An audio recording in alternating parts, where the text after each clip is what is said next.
I was in honestly a really rough spot in my life, and I was still addicted to Adderall at the time. My Amazon businesses were failing, my photo booth brand was failing, and I was losing all my money, practically went to zero. I mean, like, I'm talking, 100 grand on the credit card, payment was due in 11 days, and we had maybe 12 grand in the bank account at one point. I was like, what could I make and create that I have a passion for, or something that I believe in? And I was holding a tumbler cup one day, and I was like, what if we could create a human-sized Yeti cup, but for cold plunging? So I bought a plastic barrel for $1,200, and I cold plunged every single day for 30 days straight. And I was trying to get off Adderall, and I didn't think about Adderall at all. That's crazy. As an entrepreneur, you naturally feel like you should do more than one thing, or you can multitask. No, all of our eggs were in one basket. We spent about 8 months developing the product that we've now sold just over 6,000 units of, which is our ultimate plunge. What's total revenue? Total revenue is... Welcome back to another episode of the Bad Marketing Podcast. Got a special guest today, second time on the podcast. Last time he was actually in a completely different e-commerce business, sold that business. And now we got the founder of Cold Life, Sam Maxwell, co-founder. Is that correct? Yeah, co-founder. Pretty cool. Literally climbed. I watched this guy climb from like, I'm starting a new business venture, I'm super into health and wellness, to now partners with Brecka and literally taking over the entire space, bro. Fucking welcome. So happy for you and proud of you, dude. Thank you, man. Thank you for having me. I'm not going to get into his background. If you guys haven't, seen the first podcast with him, go watch it. It's a background how he went from pressure washing, literally like nothing, to starting an e-commerce business, making money online. He doesn't sell courses. He doesn't do none of that shit. Literally just makes all his money from e-com. So let's jump into Cold Life, bro. I remember when you first started, last business, you had some issues with the demographics you're selling to, a lot of chargebacks, et cetera. It was kind of like a make money online product in a way. And now you decided to go into health and wellness. I watched you change warehouses, start this thing from scratch, work on different products. Like, walk me through how the idea came about and like what those beginning phases of figuring out the product manufacturing was. Yeah, for sure. So my prior business you're referring to was my first ever high ticket business. So I was selling to a rough demographic, but I was selling products for $4,000 to $6,000, and that opened up my eyes to high ticket e-commerce. And I liked that because I felt like in a way it's working smarter, not harder. I was having to fulfill 1 to 5 orders a day versus thousands to make the same, if not less money. People just can't comprehend though that like someone could go online and swipe their credit card for $6,000 for something they've never touched, talked to a person, et cetera. You know what I mean? Yeah, and we can add the screenshot to this or whatever, but right when I walked in, I got an order for $50,000, which is crazy to think about. Cool. We're sitting in the back eating Chipotle talking about that. Yeah. So long story short. By the way, Sam has 2 sales guys. They sell B2B. And as soon as the order came in, Sam messages the other sales guy. He's like, hey, he's kicking your ass today. Do you care to compete with him, or like what's the situation here? Yeah, just 30 seconds. Got him fired up. Yeah. The notification came in, voice note went out. It was so fast. Last 48 hours of the month, so it's crunch time. But I always got to be pushing them. But that last business opened up my eyes to a different type of e-commerce I'd never done before.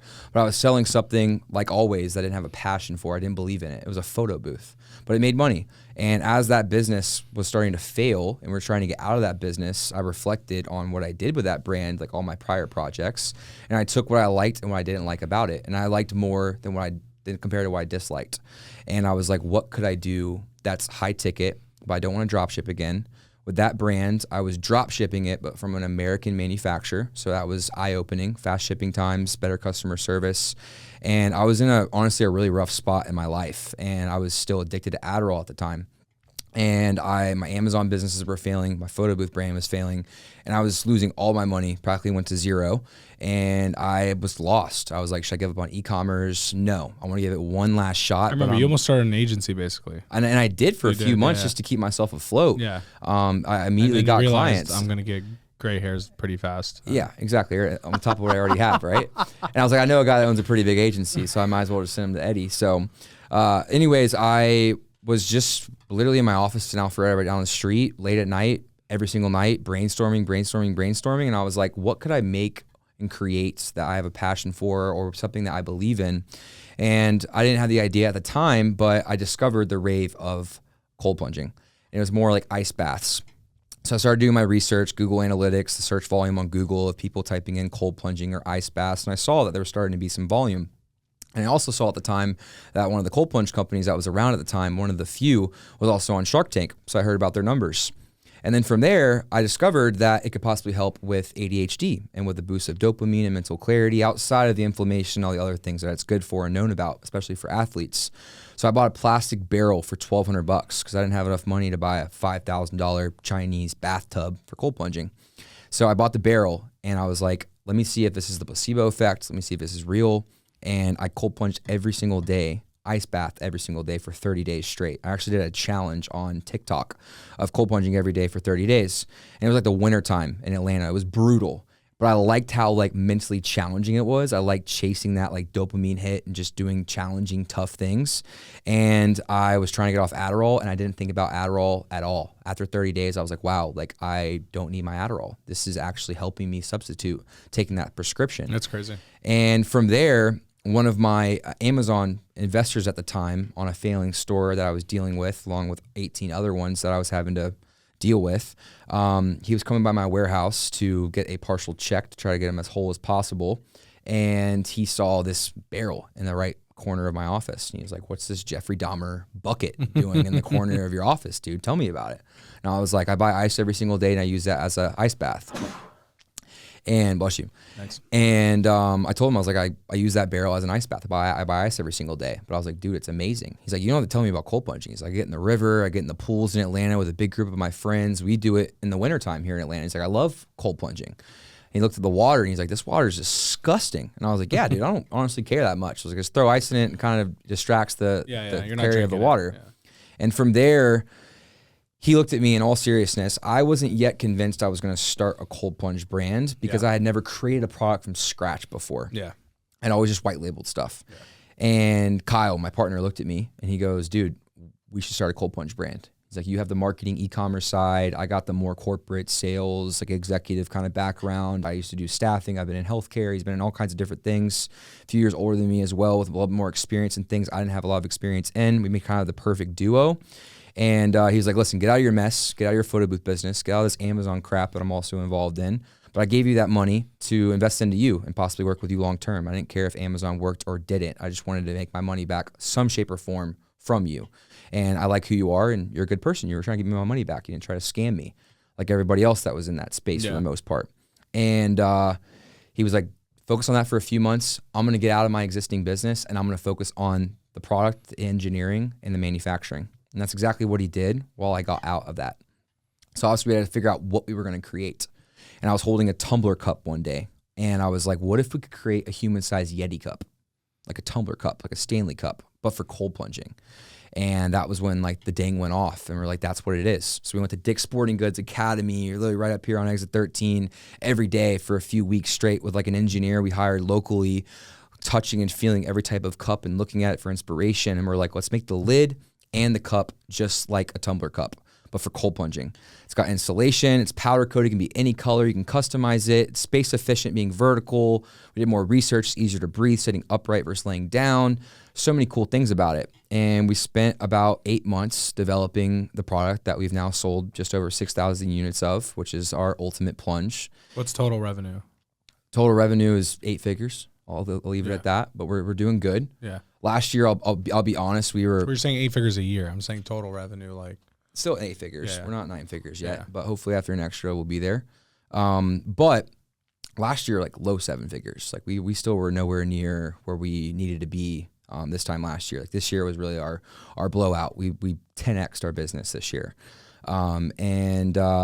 yeah, we spent 8 months developing it. Kyle kind of handled the manufacturing side, and we were calling manufacturers, I mean, hundreds of them, hey, could you possibly make this product? And it's like, what the heck is this? They didn't understand. Cold plunging wasn't even as known then 3 years ago compared to now. So they're like, they didn't understand the concept, and it's not a proven concept yet. So it's a risk for them to take up room on their assembly line. Yeah. We found a mom and pop shop like an hour away from Alpharetta right here, and we're like, perfect world. They manufacture an hour from where we're based out of. And it was made of steel, and it weighed 280 pounds. And I remember like that feeling of like seeing it like 80% done, and we're like, we did it. Like we're about to hit the market. And we ended up launching about a year after we started the idea. It took about 4 more months to finalize everything. And it was made of steel, about 280 pounds. I think we sold it for $8,000. And we were on a mission for everything to be American made, but the only thing we couldn't figure out was the chiller, which is the most important component with a cold plunge setup. That's what keeps the water cold and clean 24/7. So to hit the market, because we were falling behind, we went overseas. Everyone in the space is all sourcing them from the same plants and factories overseas. They're just the same guts, just different frames and different logos. So they look a little bit different. We tested it for like 3 months while we were finalizing the cold tub, and no problems, Wi-Fi capability, it heated. We're like, dude, it works. Everyone's selling the same thing. They're in business. Let's buy 100, put it on the credit card, and let's hit the market. We hit the market in June of 2023, and we sold those 100 units in about 3 months, 3 to 4 months. Not bad, like a unit a day. Yeah, not bad. It wasn't anything crazy, but I mean, how much were you charging? Like $8,000 a unit. Yeah, that's a lot of money, bro. Yeah, and our margin was like 50% because we were buying them. We were practically drop shipping from our manufacturer. Yeah. We were like, besides the chillers we bought all up front, the cold plunges we buy like 3 to 5 at a time. So our lead time total was like 6 to 8 weeks, and that was like twice as much as the average lead time in our industry. And 65% of those chillers failed within 6 months. That's crazy. So we almost Which went means out of everyone business. else is failing too, right? Exactly. Yeah. And we were hearing it too, right? Because I was doing a lot of the sales, and it was a team of 3 of us at the time.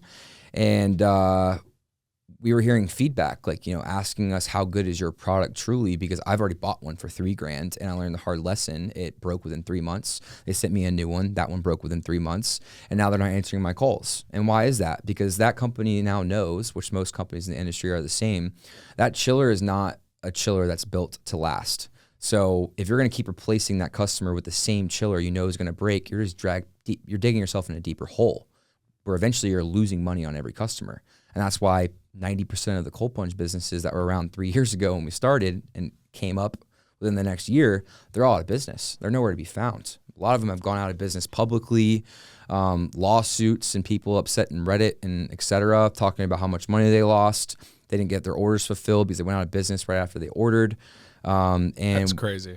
Yeah, it's super sad. And we all know from drop shipping, all the OGs, like chargebacks and a bad supplier can ruin your entire business, from your payment processor to just in general losing money. So, and cash flow issues. So we went on a mission to create everything to be made in America, and for the first time ever have a business that our customer base was high income individuals. It was wealthy people, because in my opinion, that's better customer data, better customers to deal with. As long as they're getting a quality product, they'll always buy anything from you going forward if their first transaction and interaction with your business was successful and good and stress-free. Yeah. So we almost went out of business when our chillers broke, and we had to raise money from family and friends. I got like a personal loan from Amex just to stay alive. And that was the true definition of your back being against a wall, like entrepreneurs talk about, that have been through it. That's either where you break or where you rise. And when our backs were against the wall, it was like, are we going to let this fail? We've made it this far. We got a patent pending on this product. We've gotten amazing feedback. We know we need to raise money. It's a super tough cash flow business, buying inventory like 3 to 4 months in advance and all the SKUs that come with it. And the margins already being super low. And we shortly after, about a year, we raised money. And that's when we partnered with Gary. And then 6 months after that, we just brought on Mark Wahlberg as a partner too. So tell me about one thing, first of all, like, it's crazy to see because we just had a last podcast, which was like a really big AI software founder. And literally he was like, we're like 2 months away from fully going bankrupt, and like explain the whole situation. And then now 1.5 years later, they're like on top of the world. Mm-hmm. You know what I mean? It's cool to see that. Like, sometimes people don't realize like that's how close the difference is between the guy that made it and the guy that doesn't, is they both ended up in the same scenario. They're like, this is really hard. It's not going to work out. And the one guy got resourceful and was like, I'm going to make it work no matter what. And one guy was like, it doesn't make sense for me to do this. I'm going to stop. And that's literally the difference of the breaking point of someone failing or someone turning everything around. It's cool to hear. I didn't know you guys were that close. Oh yeah. I mean, like, I'm talking, $100,000 on the credit card, payment was due in 11 days, and we had maybe 12 grand at the bank account at one point. And during that time, thanks to you too, you were part of this opportunity happening, which closed Gary. You gave me a phone call. I remember literally, this is actually a funny joke. I've said this exact line to multiple people. I was walking into the Forum gym on pre-workout at like 6 p.m. on a Thursday, and I got a missed call from Eddie. And Eddie never calls you twice unless it's like an emergency. But I never call in general. fact. You called me and I didn't answer, and you texted me and you're like, you better pick up. Like you're gonna be pissed off if you don't answer this phone call. And I was like, what? Is it a discount on like, you know, a conference you're doing or something, like whatever. Like that's what my assumption was, because I was like, why the fuck else would he be calling me at this time? Like once in a lifetime opportunity type thing. And it was just completely opposite of what I was expecting. And when we started this business, our goal was to partner with Gary Brecka. We manifested that. We were like, dude, at the time he had like 200,000 followers on Instagram. He was starting to blow up, seemed like an awesome guy, human biologist, loved cold plunging, talked about it. And you called me and you're like, hey, I'm on the phone with Gary's chief of staff or whoever it was, and you were like, he's looking for possibly a new cold plunge company to partner with. Like, you got to get on this phone call right now. And thank you for that. Seriously, still owe you for that as well. Like, seriously, thank you. And it's crazy how that worked out, because when I got off that phone call, they were like, listen, you need to get it to Gary as soon as possible.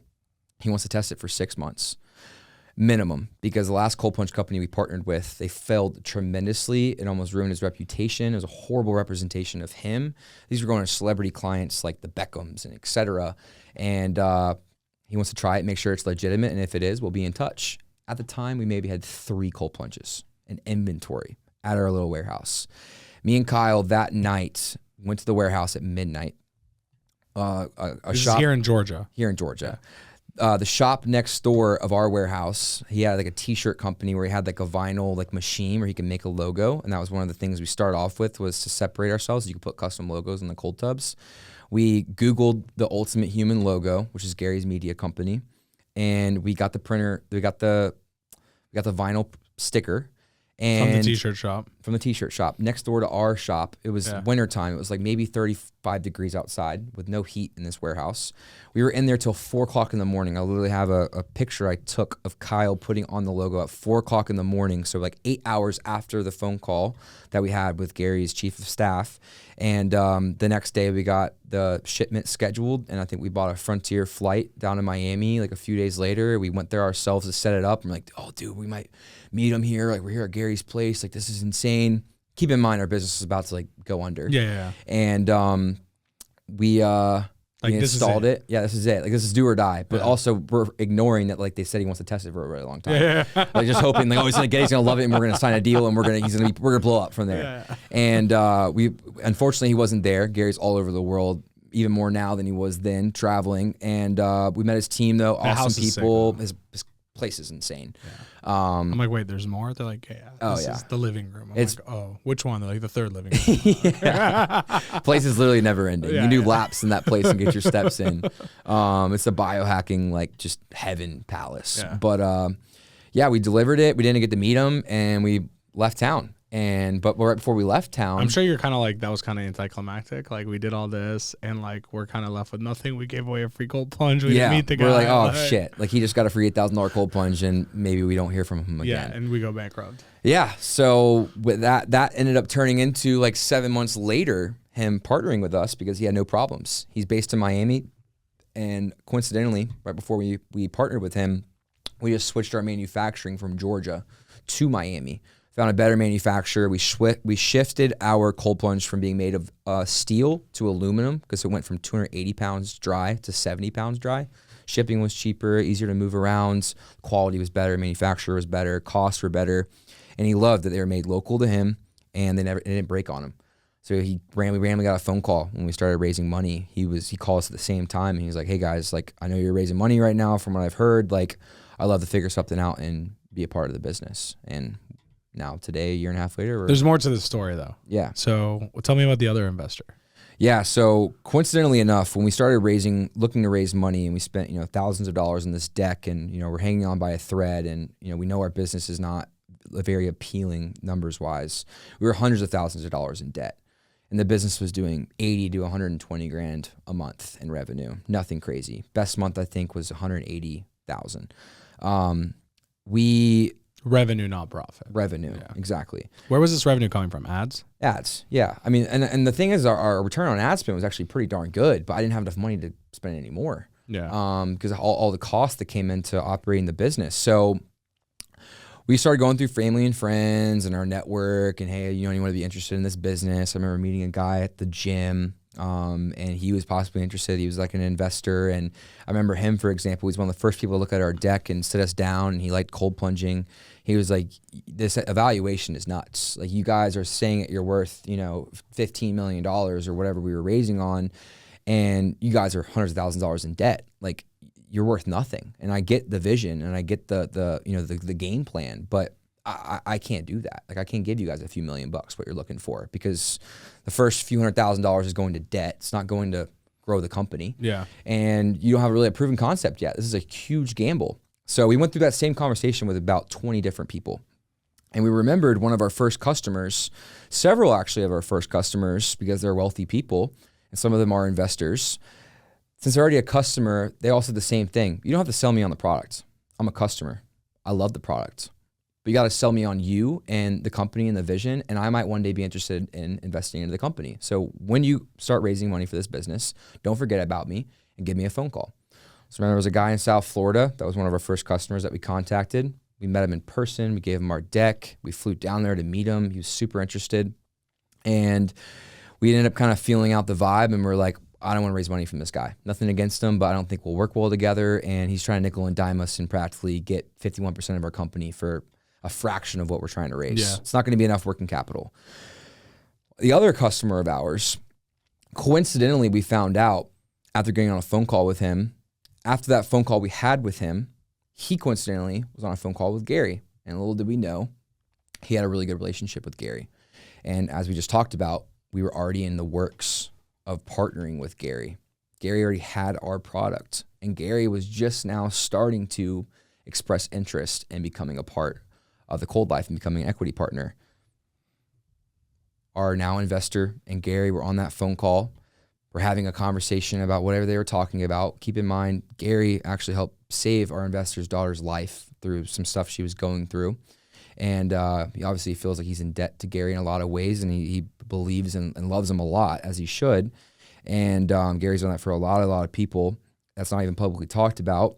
And that conversation ended up saying practically, Gary, if you partner with the Cold Life, I'll invest. And we didn't get our full valuation, but we got close to it. And the two came together and came to us, and they're like, let's just do this all in one transaction and one agreement. Gary's gonna come on board. I'm gonna invest into your business, and let's scale this thing and grow it together. And he didn't look at our deck. He didn't look at anything. Just a straight shooter guy from up north. And he was like, literally, Sam, tell me your story. What are you about? What have you done? What's your plan in life? What's your plan with this business? Shoot. Same with my partner. And his reaction was literally laughing hysterically. You guys got balls. He goes, you guys got fucking balls. But I'm in for the ride. Let's do it. If Gary's in, I'm in. And that's crazy. I got goosebumps. Right? Yeah. It really is nuts, dude. It really is. But that, yet again, instead of closing shop and just giving up, I'm glad I took that extra $20K personal Amex loan out so I could afford my bills for another 4 months. My partner taught me something that was super powerful. It was the first time I've ever done this, and I think that's partly why this business is where it is today. I focus on one thing. As an entrepreneur, you naturally feel like you should do more than one thing, or you can multitask and do it. No, all of our eggs were in one basket. It was only Cold Life. We are not, no matter how slow this shit is, liquidate whatever nice assets you have to keep your shit alive, but consumes as little of your time, as little bit of your time as possible, so you stay focused to the plan and the mission. Focus on just the Cold Life. That's what we did, dude. I didn't do what I used to do, where I'd go start a side dropshipping store to make 5-10 grand a month profit, or go get consulting clients or an agency. None of that stuff. I literally would just do whatever I could, go in more debt, but that way my full focus was on the Cold Life. Yeah. And that's why I feel like we are where we are today, because I didn't start the Cold Life, but I was also in this business and in this business and in this business. It was just all in. And I think that was super powerful. So that led to Mark Wahlberg. I see him posting all the time. Is he a partner too? He's an equity partner. Okay, he's an equity partner. Cool. That's sick. And like seeing this butterfly effect of like, we almost went out of business, to Gary and current customer also became like, happened to be friends, and like pulling you out of this was so sick. But now your business is at a whole different stratosphere than it was, right? Obviously, you know, Gary Brecka talking about all this stuff helps. But like, what's like the marketing behind this? Like, where are you spending your money? Like, what are some things and advice you can give from marketing side for someone else who's an e-com brand who's doing, 6 figures a month or so? Of course. So when I started this business, my whole background was meta ads. I'm good at running meta ads and scaling meta ads. So our first year, it was just meta. And how valuable would you say that skill is for e-com or business in general? So valuable, dude. And ignore the bad day, dude, because you got to look at the blended return at the end of the month or at the end of the quarter. Like, don't micromanage it day by day, or you're not going to make it. You're fucked. Yeah, the only way to scale is to look at it at the bigger scale. Don't look at it every day, every hour. Like I used to, refreshing Shopify and Triple Whale. Like, oh my God, we spent $5,000 and we've done $3,000 in sales. It's like, no. Or zero. Yeah, exactly. And some days we'll spend $15,000, we'll do $15,000 in revenue still today as a company. But look at it at the end of the month. In the last 2 quarters straight, we've averaged over a 5 to a 5.5x return on ad spend, blended. And obviously, people don't realize how important that skill is, dude. I can go and buy any company and just like grow it with a fucking computer. Yeah. If you got the systems, dude, and you know what to do, you just got to have high spending power and just have balls, and you'll get it there just with trial and error and figuring out that sweet spot. That's what I also discovered with my business was that I scaled up to $20,000 a day in spend a few months ago, and I realized our ROAS got shot and our business wasn't growing. It was almost doing worse. And I realized the market size was only so big, and for some industries it is that way. For other industries, it's the masses. You can sell it like comfort clothing right now. You see you're on track to do 600 million this year. And why? It's because anyone will buy a blank hoodie as long as it's marketed well to them and it's in front of them everywhere. Yeah. But compared to an expensive cold plunge, it's an expensive need, and there's only a certain amount of people that can afford a $7,000 to $12,000 cold plunge. So I scaled back, and I'm like, you know what? Unfortunately, our sweet spot is spending on Meta about $7,000 to $10,000 a day. That's how big the market is. I cut my spend down. My add to carts were double compared to 20, and my ROAS was double compared to 20. So what I need to do, diversify. I realized everything's blended in together. So I was like, okay, people are seeing my Meta ads are probably going on Google because it's such an expensive product and looking up the cold life, see if it's legit, see if we pop up, see if we have Google reviews, see what's about my company on Google. Is there any bad reviews? Is there more videos talking about it? Whatever. So our brand search just on Google alone this year, I think we spent $500,000 this year on brand search on Google, and it's returned like $4 million in revenue because the Meta plays a huge key in that, because the people that see us on Meta are going on Google and typing in the cold life. So I started, after the first year, I started incorporating Google, which mostly started with brand search, and then started bidding against my competitors as I had more budget to work with. And then we started doing a little bit on Bing. I spend like $10,000 a month on Bing, and it makes us like $70,000, $80,000 a month. Just keeps stacking up. Next is ChatGPT, bro. Get ready. Yeah, well, I have Big Sur on my website, which is a ChatGPT search box on my website, because people are getting familiar with ChatGPT, and also saves that person from calling my sales rep and distracting them from another opportunity. If they got one question, if I'm 6'10" and I can fit in the cold plunge? That's their only question, which we see the searches on the Big Sur AI on our website. They get the response, they go by right after that. It knows the discount codes. It knows every single thing. It just syncs up to the site where it scans it, and it has all the information from FAQs and stuff. And you can feed it stuff as well and train it better. But it was also incorporating those things, right? And then getting like the Aaliyah pop-up on our website, doubling our opt-in rate on SMS and signups, getting I'm going to say it because if I don't remember it, that doesn't make me look like I believe in it. OpenSend. We got OpenSend, right? Thanks to you. Yeah. Got OpenSend. Didn't believe in it. I was like, this is bullshit. Even my partner was like, there's no way this is real. I've done some research. We were at dinner the other night, and the same guy was giving me this argument. And I was like, you know what? But yeah, he's giving me a free trial for 2 weeks. What do I have to lose? I connected to OpenSend in my website.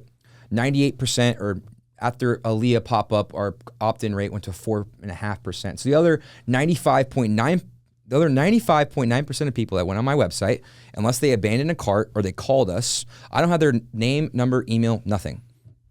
OpenSend's like, well, that other 95.5% of people that come on your site will be able to recover a good amount of those people's emails. It syncs up to your Klaviyo list.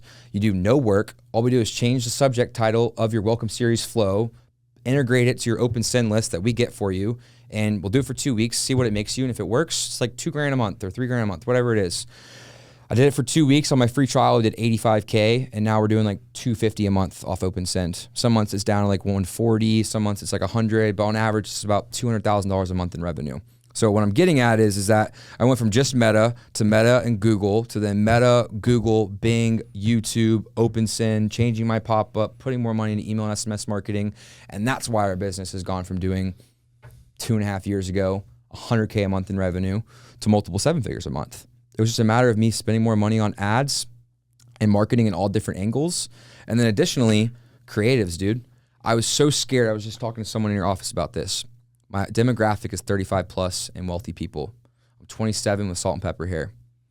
I was insecure and scared to be the face of my brand and run ads and founders content because I didn't think it would help our business because of how young I feel like I look. You thought it would hurt your business. Thought it would hurt my business. But I heard that whitelisting ads worked well, obviously, with the creators. And from my experience, even with an expensive product, a micro creator with 5 to 12,000 followers does better with my cold plunge ads, selling an expensive product than an influencer with 100 to 500,000 followers. 10 out of 10 times. I got a friend of mine that's 8,000 followers, one of our top creators. I gave him a free $4,000 cold plunge, gives me 2 to 3 pieces of content a month, like a 6x average last 6 months straight. It's insane. But why? Because he's promoting a lifestyle, an expensive product, but it doesn't look paid. He's a normal dude that just lives a healthy lifestyle.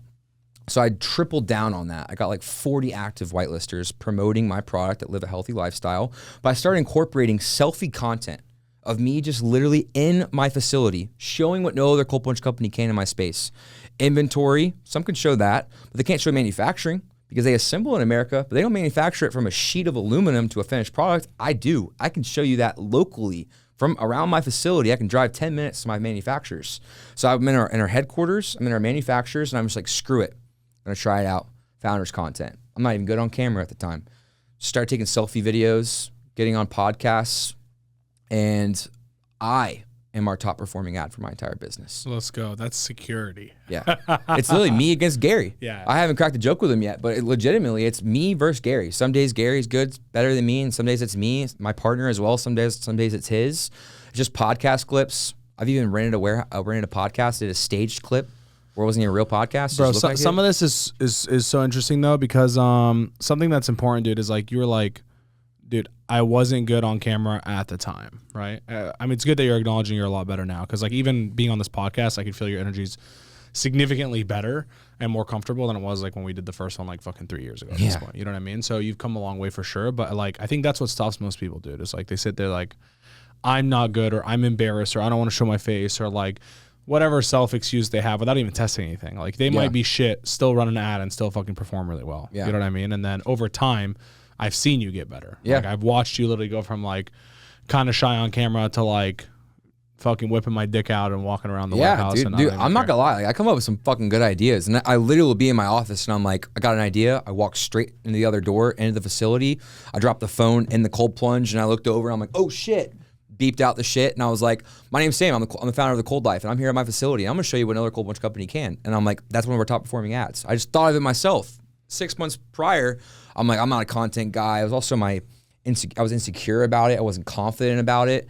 And I just faced that fear. And I was like, what's my goal? Is to grow the biggest cold plunge company in the world and to be the biggest cold plunge company in the world. And how am I going to do that? Continuing to do what I've been doing, put myself in uncomfortable positions and just try shit. Try it out. What do you have to lose? It doesn't work. Fine. Go on to the next thing. So, and I appreciate that. And that's literally what I preach to everybody. I'm like, no matter what type of business you own, you are the founder, dude. People are going to resonate with your story, your energy, your messaging. I talk about another one of our top performing ads. I talk about the failures. Go buy a cheap product. You're going to get what you pay for. I know, because we almost went out of business because I sold a cheap chiller and 65% of them broke within 6 months. So I had to close down shop for 3 months and go design my own American-made chiller, and I've now sold 5,000 units of it, and I can count on one hand how many cancels I've had because the product's failed. And it's because it's quality. You pay for what you get for. I had people literally on my way here, I got a DM of a guy from one of my whitelisted ads swiping up on me. He goes, dude, you need to spend more money on this ad because this is amazing messaging. And it was that exact ad I just talked about. I literally talked about a failure as the owner of my company. We almost went out of business. I sold a cheap product before. I learned the hard way. If you want to go do that, but you'll be calling me in 6 months. That's one of my sales guys' lines. When people are budget sensitive, I don't know if I can afford it. Listen, man, you can't afford it because you're actually shooting yourself in the foot and you're going to lose more money if you go spend 50% less today.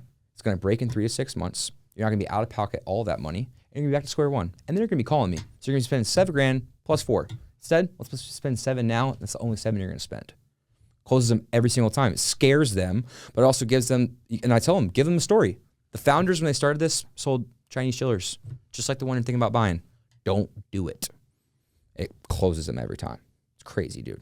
So you have two sides of the business. You have the DTC side, ads, running the website, closing deals, online transactions, and then you have a B2B side. Are they outbounding or what's the situation? It's all inbound. It's all inbound. It's all inbound. We actually haven't even tried outbound. So like that 50K order you got today, what was the process? Someone went to the website, they filled out a form for like multiple units. Yeah. And then the sales guy called them and closed them? Yeah. So we have a for business tab on our site, and people click on that are obviously business owners. And the only way to get business pricing is to contact us. So they have to put in their information. They go on the form. It goes to Salesforce, gets assigned to my. Ew, you guys use Salesforce? I mean, what's the other one? Go High Level. That one was even worse. I mean, they're like two opposite ends of the spectrum. Go High Level is like the beginner business owner, and then Salesforce is the fucking ancient dinosaur company. Listen, I've learned one thing about running a business. You don't want to have your hands in every bucket. I have not touched Salesforce once. My partner had to deal with that, and I heard nothing but bad things. But I heard it sucks. And I know it's expensive because I see how much it costs us. But it's the most expensive and the shittiest. But we had it when our team grew to like 10 people, and now we're down to 2, and we're doing the same revenue, if not more, with just 2 people. Which was a huge eye opener, but yeah, we use Salesforce. But they fill out this form, and we already know what type of business they own, how many active members they have, et cetera, et cetera. And the B2B process takes, in best case, 2 weeks to close, worst case, 6 to 12 months. Sometimes they're calling in regards to, I'm about to break ground on a new commercial facility. I'm shopping around for a lease. I got to get the permitting from my landlord. I'm buying a business. Or we're renovating, all different types of things. But that lead that just came in, that was a guy that's opening up a new gym in Boston, and he bought, I think, 8 cold plunges from us. He customized them all to match his gym. That's what's really cool about our product compared to everybody else's, is that you can fit 2 of our cold tubs in the same area as the traditional laid down ones. And the more cold plunges you have, the more money you can make as a business owner. So, people are charging anywhere from $25 to $50 a session, or anywhere from $100 to $300 a month for unlimited access, or like a 10 ticket pass, like 10 entries per month. So businesses are making on average $5,000 to $10,000 a month in extra revenue from each cold tub. So a lot of our marketing for that is similar to the photo booth, which you guys killed those photo booth ads that I got from you guys. You remember those? Yeah, of course. Where it was a business in a box, right?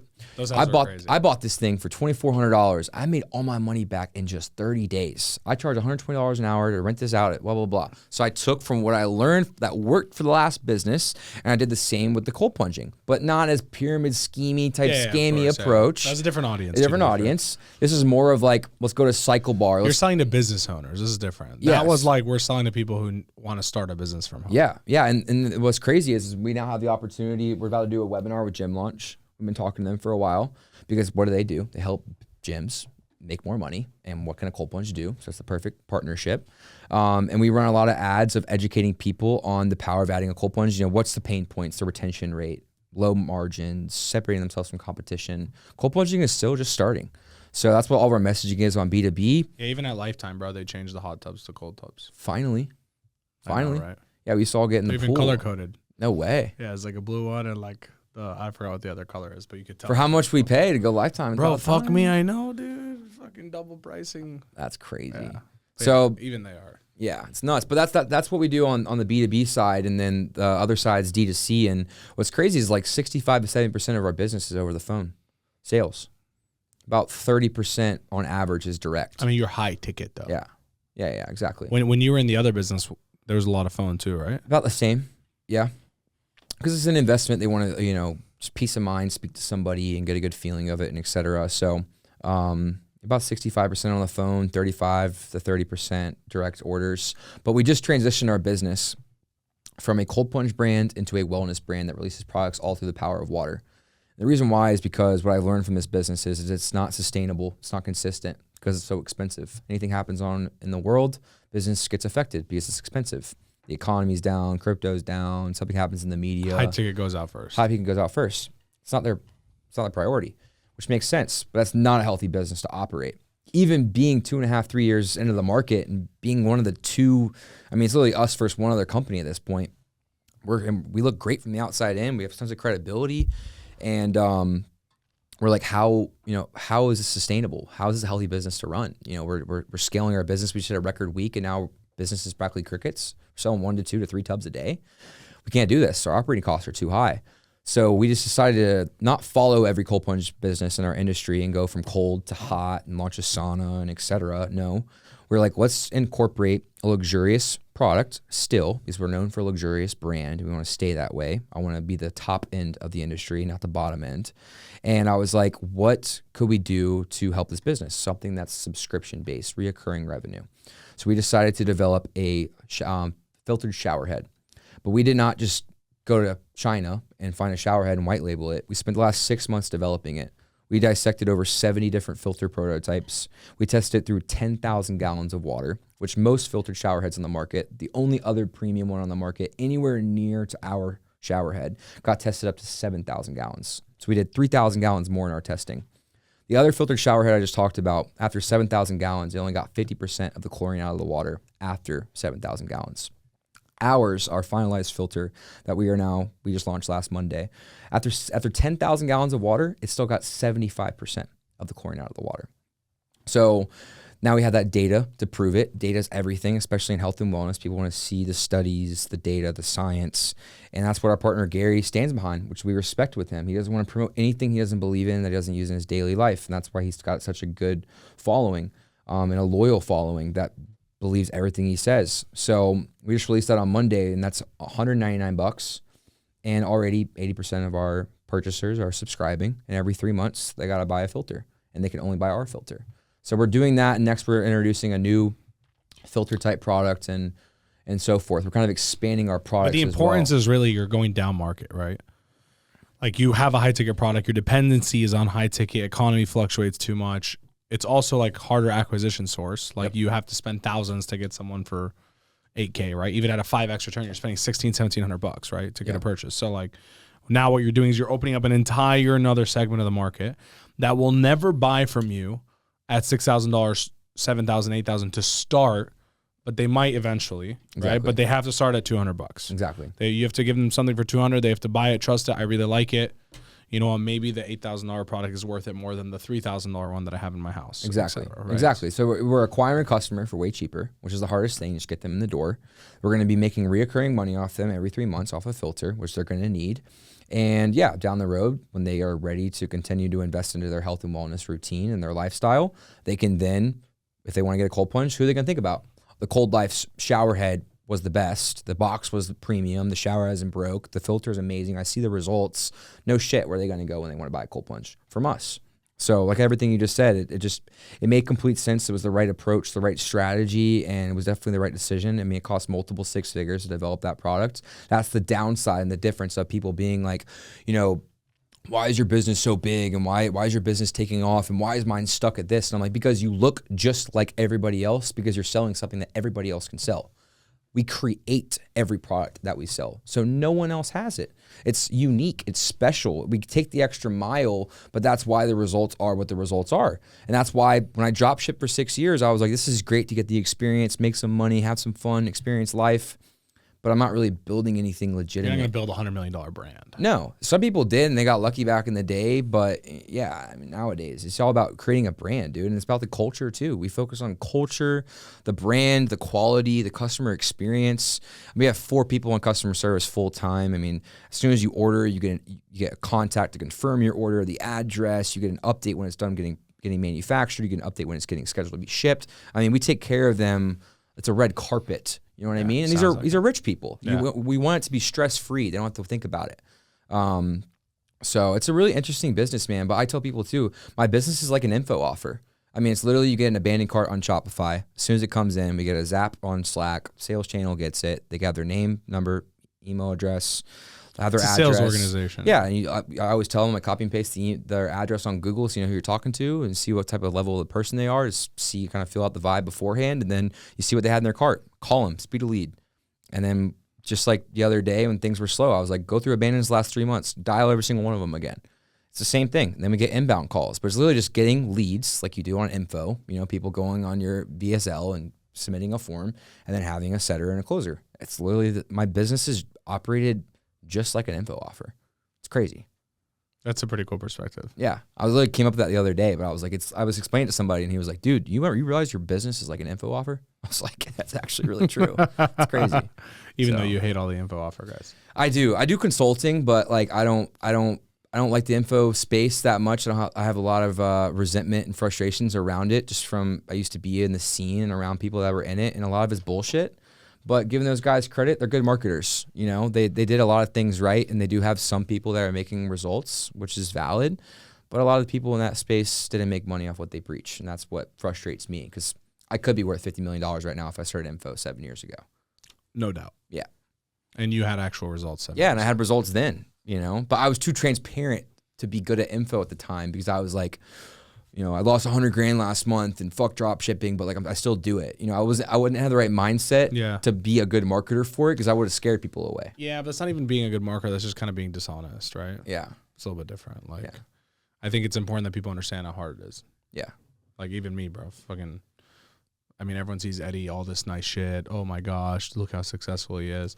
But I hear it all the time. Oh, you got so much money, bro. I'm like, bro, I lost money this month. What are you saying, dude? Yeah. I lost a lot of fucking No, but money. that's why I've resented with that's why I've connected with you so well, is because like every other time I'm around you, I either say something crazy about like a loss or like a hard time that we're going through, or vice versa with you. Like the last time I was here, I was touring that other office space that you were dealing with all that business that fell apart, and you're like, dude, like I just got fucked. But you're like, I'm figuring it out. Within a week, I'm gonna have a tenant in here. I'm doing this. Like, I'm not even going after him. I'm just gonna move on from it. I'm gonna make more money.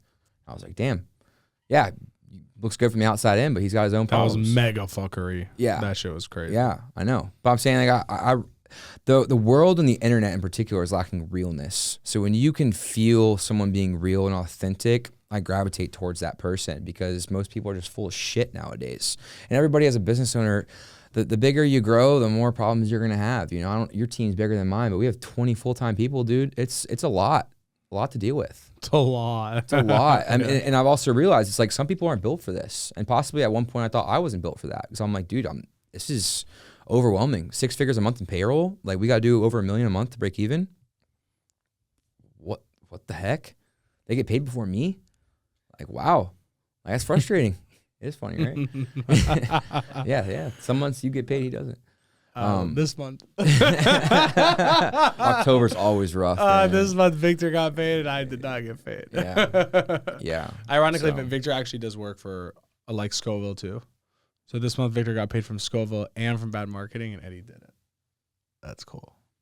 Respect, bro. He's squinting. That's why you're here after. That's why you're here after 5 on a Thursday. You know, everyone else is going home. No, we work till 6, bro. We're 9 to 6, 8-hour days. Well, I want to give you guys a shout out too, because this is full on truth. I've been a client of yours going back to 4 media days. I complimented the content shit. I spent like 30 grand with you guys on content on the photo booth brand. I used the same content for a full year. I didn't get any more content because of how good it was and how much I got. Y'all are phenomenal at that. But email and SMS marketing, y'all rip at that stuff. Like, shout out to you guys. I'm saying you do it right. And Amazon. I use all for Amazon, email and SMS, and content. And soon we'll be talking about email and SMS again, because I'm venturing out on that. So if you do, let me know. And you already saw what OpenSend does. It's cool because the OpenSend stuff, we're at that dinner in Miami. Thanks for stepping up and vouching for me. And this one guy was he had a big brand. I actually looked it up. He does multiple 8 figures a year on his toothbrushes. He has the like auto brush. Yeah. And he was like mega skeptical. And I was like, bro, ask Sam. And then you start talking about it, and another guy overheard. He's like, oh, I use it too. And he's like, oh, I use it too. And like 4 of the guys on the table were all like, I use it as well, dude. Like, yeah, look, it makes me fucking 40x return. Like, that was cool. It was like, it's cool because, you know, when you stand behind a product, like, bro, you have no idea how many, I mean, I'm sure you do. Like, you could guess, but like, how many people come to shell their shit through Eddie? Yeah. Bro, I had a brand last week offer me $100K, and I said no. Really? Like, $100K cash in the bank, just like, put our name on this. No, I don't use that. Wow. So I can't promote it. You know what I mean? Like, I've always stood by that. Yeah. I'll promote shit that I use or I believe in or I own. You know what I mean? And it's very rare these days when people who have big influences like are willing to be super tight about what they promote and only promote good products. Yeah. You know what I mean? I think that's and And so I'm very happy about the OpenSense situation ending up being an exceptional product. Yeah. You know? It's hard at first when you invest into a company. You see things from the outside, but then when you get an insight, sometimes it's like not what it seems. But it's not just that. One thing that I learned from you, even watching from the outside in too, is like outside of what you just said, like it's also just all about your team. It's about who you hire, how you train them, the environment you have, the culture you have in your company. You want everyone to enjoy working for you. They don't want to despise you. They don't want to be like, this is just another job. Like I remember back in the day when I would pay more attention when I was not as busy. Now running an 8-figure business, I have a little more time on my hands. Yeah. And I would see all y'all's reels, like doing like the little competitions in the office and like the fun games, the little prizes and stuff. I was like, one day when I have a company that's the size of Eddie's company, I want to do the same thing, like interact with people, see the actual true smiles, laughs, the behind the scenes, like you're creating culture. And I told you this when we were at dinner in Miami, but like my creative director for the Cold Life came here for media.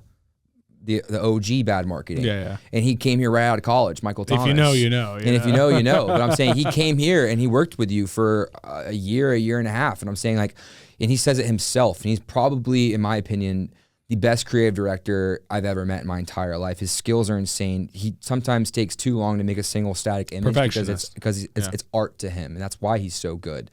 But at the same time, like what I told you that at dinner, it's like you know how to treat people, right? But you also know how to train them, because Michael feels like he's in debt to you. And I'm saying I've recruited people that have worked for you because I know what I was going to get. Because I'm like, all right, he already gets the shit. He already knows what I want, how consistent I want it. He makes 100 freaking ads a month, one person. And he also does 12 other things, and he works 9-hour, 10-hour days, but I'm going to take care of him. It's like, yo, you're going to start here, but you're gradually going to get here. And he's like, I learned the same at 4Media, dude. He's like, I know what to do. And he owns his whole department. That's what I've learned from you in a lot of ways is like, my success is not just me, dude. It's my team. My team is only where I'm at because I hire people that are better than me in their departments, and I let them own it. I don't micromanage them. Once they have my trust, own it. Michael owns it, dude. My website, design, social media, ads, everything. I just review the Google Doc for 30 seconds, and I'm like, looks good. Compared to like, let's get on Canva and give you some examples and blah, blah, blah. It's like, no, he came into my business already knowing all of that because he started here and he got trained right. So I've learned a lot from you on that as well, just in regards to all of that. Like a lot of our people are remote, but I try to talk to them every day on the phone, whether it's 5-10 minutes. They hear my voice no matter where I am. Get on Slack, on huddles with them real quick and make sure they're good. Take care of them. Make sure I get them paid on time. Never let them feel like the business is struggling. Even when it is sometimes. Even when it is, yeah. I mean, I'll vocalize like, hey, like we're behind this month. Like we got to catch it up. Like let's go to war. And then I'll give them an incentive. Like I'll take more money out of my pocket. Like, hey, you do 100K this week in sales, like 100K more than your average. Like I'll pay you $1,500 extra on top of your commissions, on top of your payroll.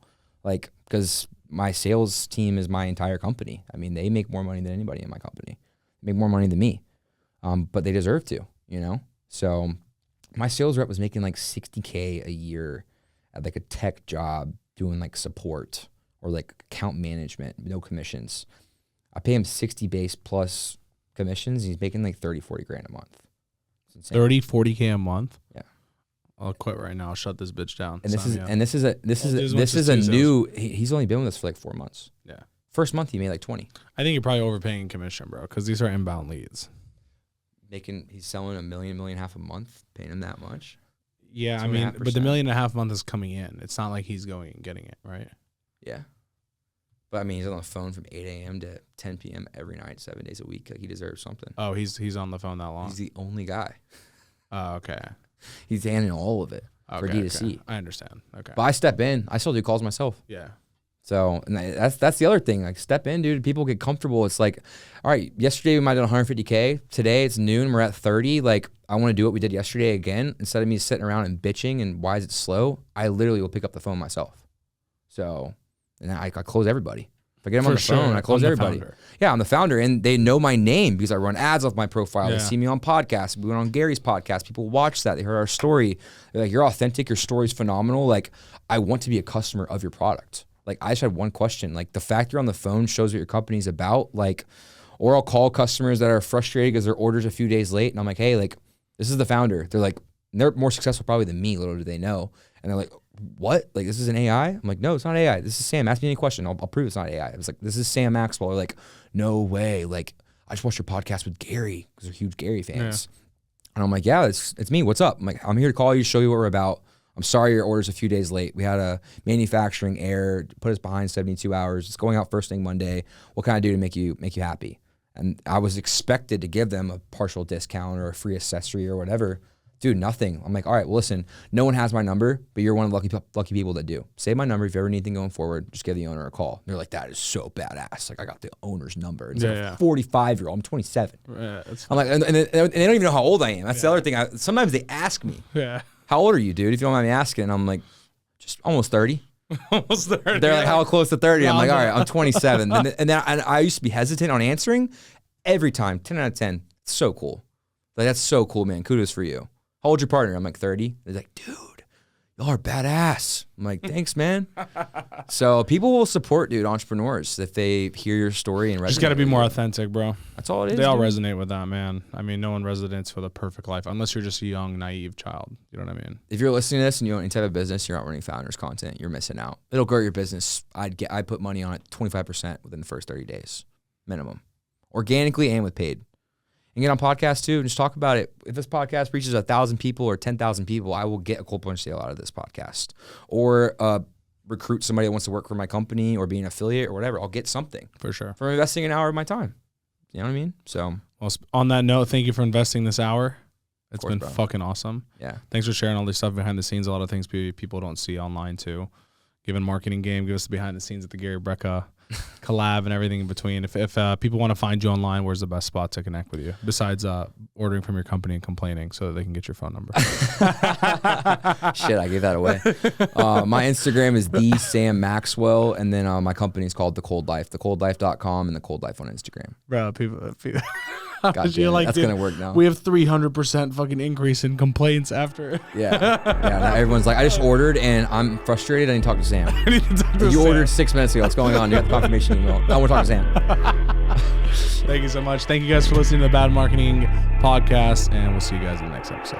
Thanks so much for watching another episode of the Bad Marketing Podcast. I hope you got immense value from it. And if you did, all we ask of you is that you share this with a friend that you think could find this very valuable. And depending on the platform that you're watching or listening to this on, please like, subscribe, or rate the podcast as best as possible. It really means a lot to us. We pour so much money, time, and effort into getting these guests here, filming all this, editing it, all for free just to give you free value. And all we ask in return is that you just share this with people, you give it a positive review so that we can continue to reach more people and impact more lives with all this effort that we're putting in. With that being said, thanks so much for tuning into the episode, and I look forward to continue to provide you more valuable content moving forward on the Bad Marketing Podcast. Make sure you subscribe.